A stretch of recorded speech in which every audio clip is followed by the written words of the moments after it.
Ahora sí, comenzamos. Vamos a hablar sobre el autismo. ¿Qué es? ¿Qué consecuencias tiene? ¿Cómo se detecta? ¿Tiene cura? ¿Tiene tratamiento? De todo esto hablaremos con Blanca Sáenz, socia fundadora de Abascul, formación especializada en el tratamiento del autismo, y también con José Alberto Monseco, director técnico, director académico de Abascul. Buenos días, Blanca, buenos días. ¿Cómo estás, José Antonio? Buenos días. Buenos días. José Alberto. José Alberto, muchísimo mejor si te llamo sí. por tu nombre. Me gustaría que explicaseis, José Alberto, qué es el autismo, porque sí que es cierto que hemos escuchado hablar de él, pero yo creo que pocas personas, al menos que yo tenga en mi entorno, saben definir cuáles son las características que tiene una persona con autismo. Exacto. Bueno, el autismo es verdad, decías tú antes, que cada vez estamos más sensibilizados, lo conocemos más, sin embargo seguimos sin conocer exactamente qué implica tener autismo, ¿no? Entonces, bueno, a nivel de etiqueta diagnóstica, es decir, qué es lo que diría un médico que es el autismo, pues hablaríamos de un trastorno del neurodesarrollo que aparece en la infancia y que las características principales es que tienen problemas en la comunicación y la socialización y además tienen patrones de conducta repetitivos e intereses restringidos. Hasta ahí lo que nos dice los manuales de diagnóstico en salud mental. Patrones de conducta repetitivos podría ser lo que entendemos a lo mejor por un movimiento que es el mismo siempre. No solo movimientos, sino que también les gusta hacer las mismas cosas en el mismo orden. Pues primero tengo que hacer este juego y luego entonces ya puedo comer y luego entonces ya puedo pasar a hacer una actividad después de comer. ¿Y lo de los intereses restringidos? Que tienen sus motivaciones, pues normalmente son muy pequeñas, muy limitadas. A lo mejor le gusta solo comer o algunas cosas y no todas, o le gustan algunos juegos y no todos. Entonces, bueno, pero esto es lo que te digo que dicen las etiquetas diagnósticas. A partir de ahí lo que se nos abre un espectro. De hecho, a día de hoy lo que hablamos es de trastorno del espectro del autismo, porque al final cada persona es un mundo. Igual que nosotros compartimos muchas cosas y no tenemos autismo, también nos diferenciamos en muchas. Pues las personas con autismo al final les pasa lo mismo. Comparten estas características básicas, pero en cada persona se desarrollan y aparecen de una manera diferente. Entonces, cuando hablamos del autismo como algo general, al final es complicado de comprender porque vas a ver a dos personas con la misma etiqueta diagnóstica que se parezcan en muy pocas cosas. Entonces, ¿los síntomas cuáles podrían ser? Esos síntomas sí que aparecen en todos, pero en cada uno aparece de una manera diferente. Por ejemplo, un problema de comunicación y de socialización puede aparecer, vamos a hablar por ejemplo de niños, que es en lo que yo más me centro, en la infancia. Podemos tener un niño que no desarrolle un lenguaje oral dentro del autismo y podemos tener a un niño que sí desarrolle el lenguaje oral, que pueda llegar a hablar y comunicarse de una forma muy eficaz. En este caso, ¿dónde estaría la dificultad? Seguramente a la hora de utilizar ese lenguaje, el uso pragmático que le da el lenguaje. Los dos tienen un problema de comunicación, pero en cada uno aparece de una manera diferente. ¿Cómo lo detectamos? Porque se detecta evidentemente en la infancia. En la infancia. ¿Cuándo vemos que algo no está bien? ¿Cuándo nos damos cuenta de eso? Pues en esto estamos avanzando mucho. Por suerte, en pediatría cada vez hay más protocolos que identifican rápidamente algunas alteraciones, algo que de repente dices esto no va bien. Antes, hasta los 3-4 años, no aparecía un diagnóstico y ahora los diagnósticos se están dando a partir de 16-18 meses. Puede empezar algún diagnóstico precoz. ¿Qué es lo que tiene que llamar la atención? Bueno, pues que haya algunos hitos del desarrollo que aparecen en la infancia temprana que no aparezcan. Pues, por ejemplo, que haya una falta de contacto ocular con la mamá o con el papá. Que cuando quiera pedir algo, pues a partir del año, entre los 6 meses y el año, se supone que esperamos que los niños señalen lo que quieren. De repente no señala. Llega el primer año que tienen que aparecer las primeras palabras y no aparecen las primeras palabras. Parece que hay algunas cosas que le pueden molestar, algunos sonidos que le molesta o algunos sonidos a los que ni siquiera atiende. Estas cosas que aparecen en una infancia temprana y que es lo normal y lo habitual, cuando no empiezan a aparecer es cuando tienen que saltar las señales de alarma. Y entonces acudir a un pediatra y decirle, oye, mira, esto no está ocurriendo lo que tendría que ocurrir. Blanca. ¿Qué tal? Bienvenida. Muchas gracias, Rosa. Blanca, tú eres madre de 5 niños, si no me equivoco. Sí. Y uno de ellos tiene trastorno del espectro del autismo. Sí. ¿Cómo lo detectaste tú? Bueno, fíjate que hasta los 4 años y medio no se le diagnosticó específicamente el trastorno del espectro autista. Entonces yo hasta esa edad, fíjate que tengo como 4 o 5 diagnósticos distintos, pero yo lo detecté enseguida, bueno, un poco por la experiencia, porque era el tercero. Claro. Y además, bueno, tiene un autismo bastante severo.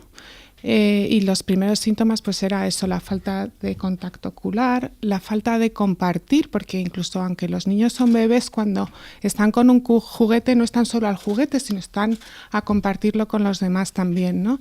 La falta de imitación, por ejemplo, cuando hacía las palmitas o los 5 lobitos, los juegos clásicos de bebés, tardó también en gatear, le llamabas por su nombre y no se giraba.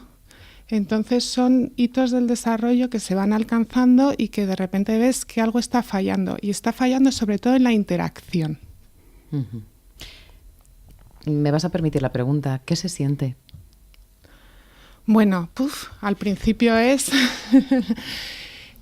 Recibir un diagnóstico de autismo es un golpe muy duro para cualquier familia, porque además requiere un esfuerzo familiar y económico muy grande. Y luego hay que gestionar las expectativas que tienes de desarrollo en tu hijo, claro. Su relación con los hermanos, su inclusión en un entorno escolar. Entonces, a nivel de diagnóstico y administrativo es un camino un poco duro, diagnosticar una discapacidad.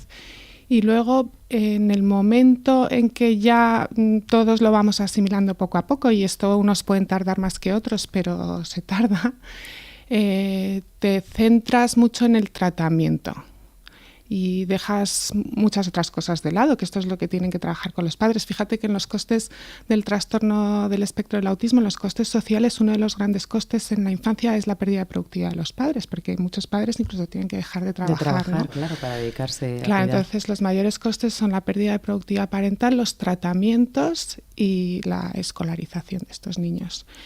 Y entonces encontrar un tratamiento que encaje y que beneficie al niño es muy difícil, y se da también mucha prueba y error.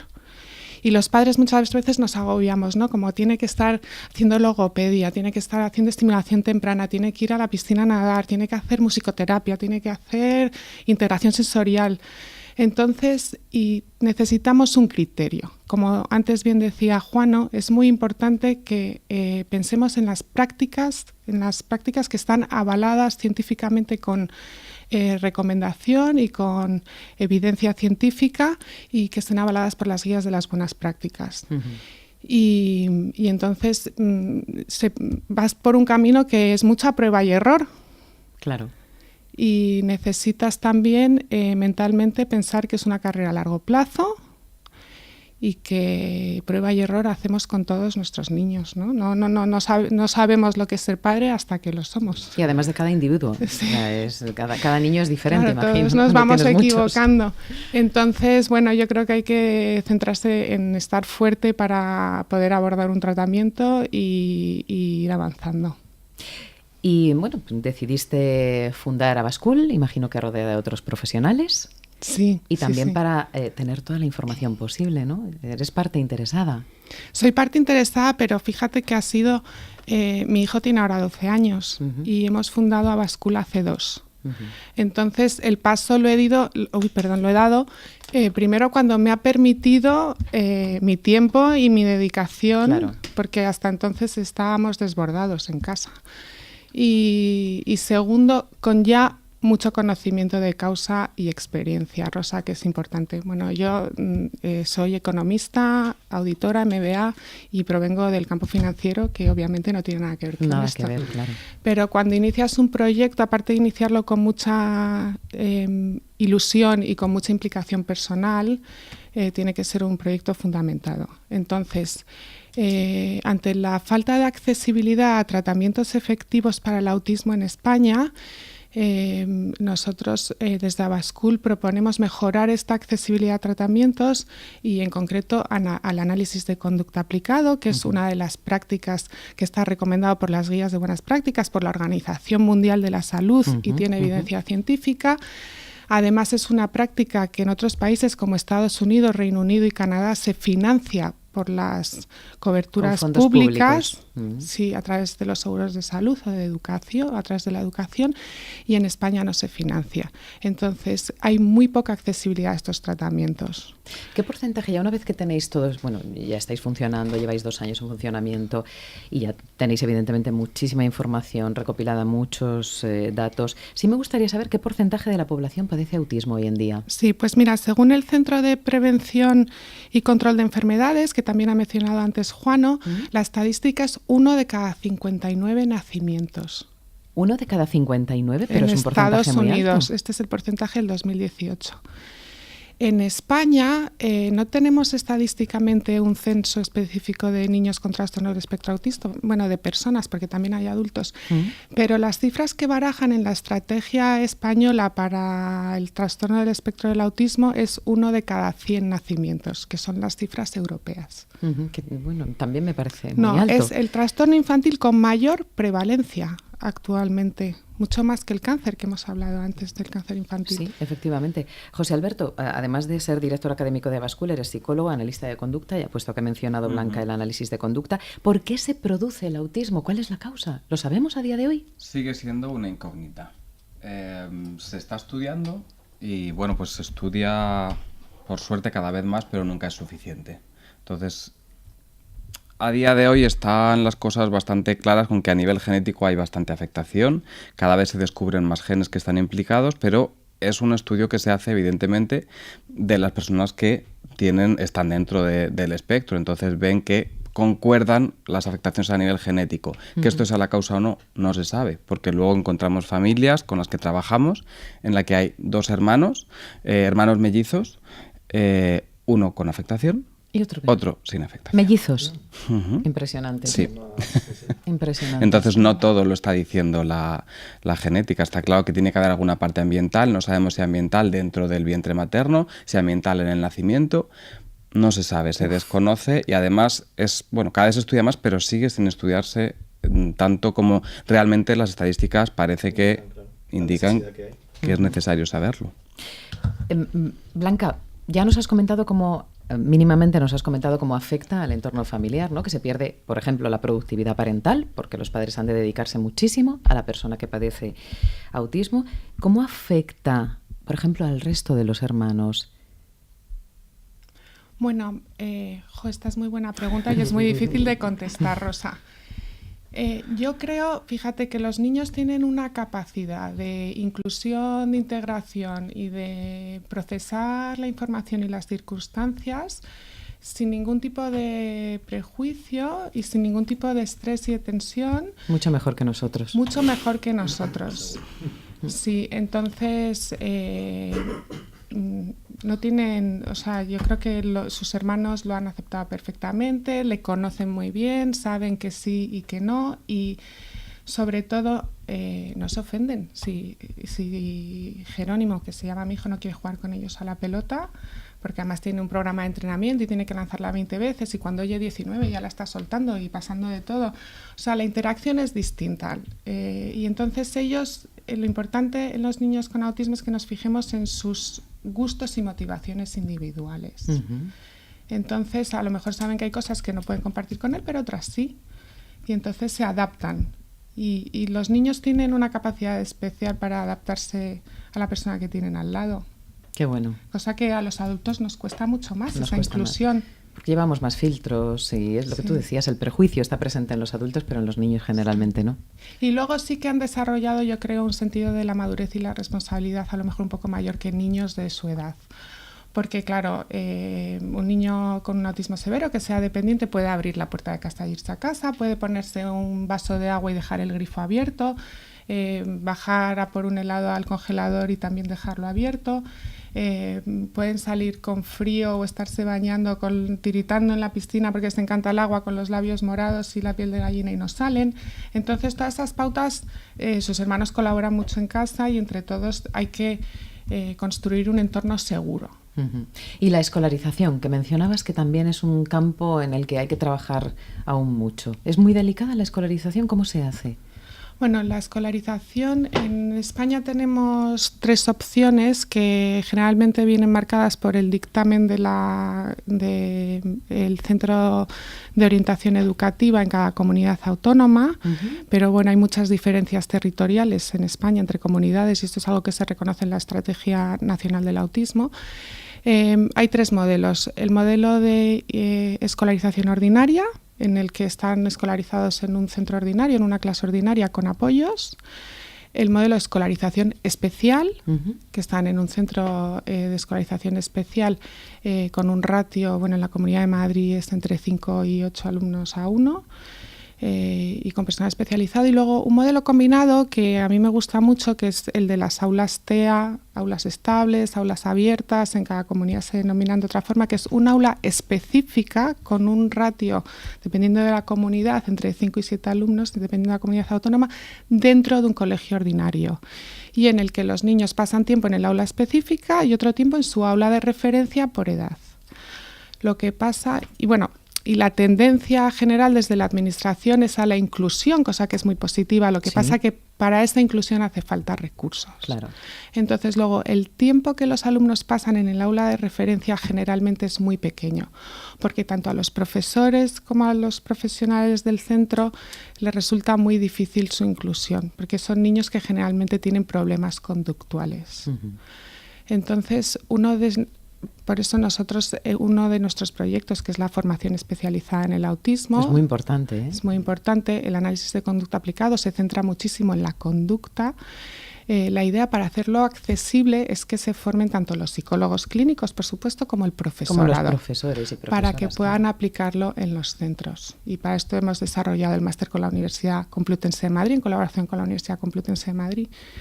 Y es el primer curso en una universidad española que está verificado por la Asociación de Análisis de Conducta estadounidense, que es una asociación internacional que certifica a los profesionales, a los analistas de conducta. Qué orgullo, ¿no?, haber creado algo que es pionero y que va a repercutir tan positivamente en el bienestar de las familias. Sí, es una satisfacción total. Bueno, José, te puedo decir que han sido... Ya, imagino mucho trabajo, ¿no? 2 años de muchísimo trabajo, quebraderos de cabeza, vértigos. La Empresa Nacional de Innovación además nos ha echado una mano. La Universidad Complutense de Madrid ha estado muy abierta al proyecto. Funciona muy bien.